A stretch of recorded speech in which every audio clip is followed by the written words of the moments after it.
જય શ્રી કૃષ્ણ, જય સિયારામ। આજે અમે જઈએ છીએ વનભોજનનું આયોજન ત્યાં રાખ્યું છે। બે બોલેરા બંધાઈ ગયા છે મસ્ત, અને બેનું અને પુરુષો બધા સાથે જ જઈએ છીએ, એટલે કામ મંદિરનું બધું થવા મળે। અને સાંજે ઠેઠ આવવાના છે, નદી છે, બહુ સારું છે, લોકેશન બહુ મસ્ત છે, એટલે આપણે જવાનું છે। જય સ્વામિનારાયણ। ચાલો સ્વામિનારાયણ। મસ્ત ગીરનો નજારો, વાહ! કેમ લાગે રાજુ? જમાવટ છે આગળ તો વાંધો નહીં, હાલો લ્યો, આમ જોઈ લ્યો। પણ એ પતંગિયા ઉડે, મસ્ત નજારો। આ તો બધું મહારાજ ની દિયા હોય તો ભેગું થાય। વાહ, જો કેટલો મસ્ત ગુલાબનો છોડ છે, અને કેટલા બધા ફૂલ આવ્યા છે। નાનો એવો છોડ છે તો કેટલો મસ્ત ગુલાબ ખીલ્યા છે। બધા ભક્તો ધીમે ધીમે ઉતરી રહ્યા છે।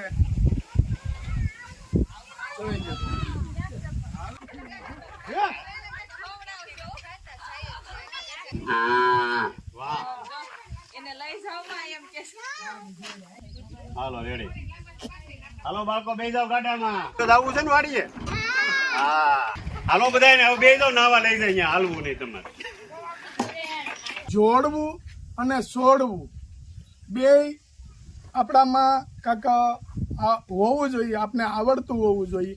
લોકો એમ કહે છે ને કે ગાડું જોડવું અને છોડવું ગમે એ જોડી શકે, પણ એવું નથી। આમાં ડાબી અને જમણી, એક બળદ ડાબી બાજુ ચાલતો હોય એટલે એને ડાબીયાળ કહેવાય, એક બળદ જમણી બાજુ હાલતો હોય એટલે એને જમણીયાળ કહેવાય।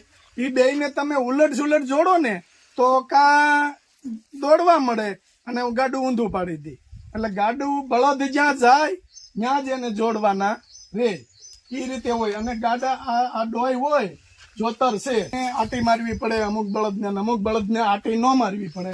કે માનો કે અમુક બળદ હોય એને આટી મારવી તો એ થોડુંક એને આ ડોય હોય એને આમ કઠણની ટેવ હોય, કે આટલી જોતર કઠણની ટેવ હોય, અને અમુકને આમ ઢીલાની ટેવ હોય, પણ લગભગ બળદને કાંઈ આવે જ નહીં। અને આવી રીતે ઊંચું કરવો એટલે બે એની જાણી આવી જાય, જો એ પાછા ખીલે જ જાય અહીંયાથી। અને આપણે ખેતર કે વાડીએ, ખેતર હોય વાડીએ હોય, ત્યાં બળદને ગાડા હારે બાંધવાના હોય, ગાડા હારે બાંધવાના હોય ને એટલે એને આ ઘોડાગાંઠ કહેવાય। આમ કરી આ ઘોડાગાંઠ મારી દે આવી રીતે, જો આ પછી આ બે હરા ખેંચે એટલે આ ઘોડાગાંઠ લાગી ગઈ આવી રીતે। રેડી, બે બળદને એવી રીતે જ કરવાનું હોય। હવે અત્યારે બળદને આપણે સાંયા લઈ લીધા છે, તડકો થવા મળ્યો છે એટલે સાંયા લઈ લીધા છે, અને આપણે જવાનું છે નદીએ નાવા। ખેડૂતના દીકરાને ખેતી કરતા જેમ ન શીખવાડવું પડે એમ લ્યો આ રીતે। જો આ બળદ છે, અને બળદ બહુ હોજા છે, હાવ એકદમ, જો જો એને કેટલું આમ મજા આવે છે। વાહ વાહ વાહ વાહ, અરે પણ જો આને પ્રેમની જરૂર છે, આને જીભાન નથી કે તમને કઈ અગે મને આમ થાય છે, આને પ્રેમની જરૂર છે। અને અહીંયા આપણે ગાય છે, અને ગાયને તો આપણે માતાનો દરજ્જો આપ્યો છે કે ગાય માતા। જો નાનું વાછરું છે, અને સામે રાજુભાઈ ઝૂલે ઝૂલી રહ્યા છે। અમારા ગામમાં બાજુમાં મોટી નદી કઈ છે રાજુ? શેત્રુજી નદી, શેત્રુજી ડેમેથી સીધી અહીંયા આવે અને પાલીતાણા જાય। પાલીતાણા ડેમમાં આ નદી ભળે। વાહ, મસ્ત નજારો છે, સામે બધા નાહી રહ્યા છે। હવે આપણે ધીમે ધીમે જઈએ છીએ, મજા આવે છે। પાણી બહુ જાજુ છે અને પાણીનું તાણ વધારે છે, એટલે આમ જાય એમ વધતું જાય છે। ઉનાળામાં હો. જો ક્યાં ઠેકતી નદી આવે ત્યાંથી હાલીને આવવાનું ધીમે ધીમે. આખી નદીમાં પાણી છે આજે અને મસ્ત કેટલું જોરદાર પાણી આવે છે. જો બધા નાય છે આગળ અહીંયા વયા જાય. અને બાળકો નાય છે આપણે જવાનું છે. આપણે ગુજરાતીની અંદર કહેવત છે અને આપણા જે કલાકારો કવિઓ મોટા મોટા જ્ઞાની પુરુષો એણે કીધું છે કે વાહ ફરે વાદળ ફરે ફરે નદીના નીર પણ આ ધરતીનો સૂરો બોલ્યો ન ફરે. આ સૌરાષ્ટ્ર જો નદીનો નજારો જંગલ ગીર વિસ્તાર ઓલાની ઘોડે કે હાવજ્યું ડણકું દે એ આમાં રાતે ડણકું દે. નજારો એટલે એની વાત જ જવા દ્યો.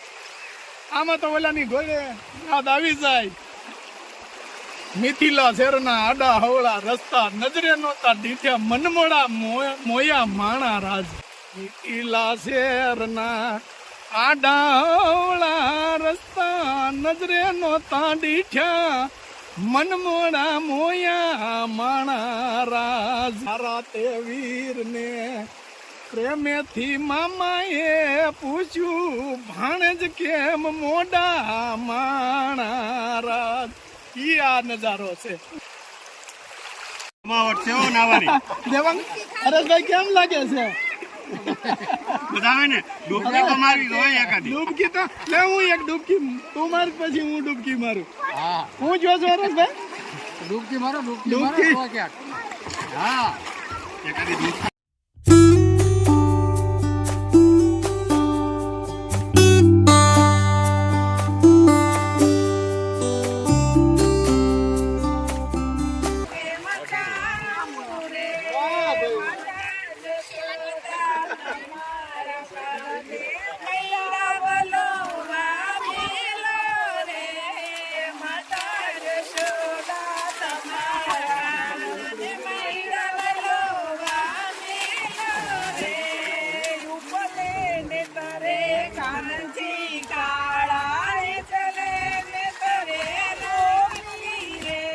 વાડીએ વનભોજન છે એટલા માટે આપણે નાઈ ધરાણા એટલે હવે આજ હવે શાક ચાલુ કર્યું.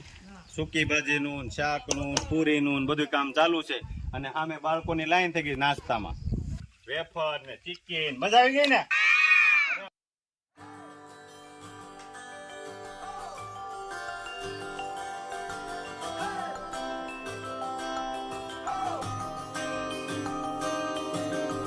સૂકી ભાજી બની ગઈ છે.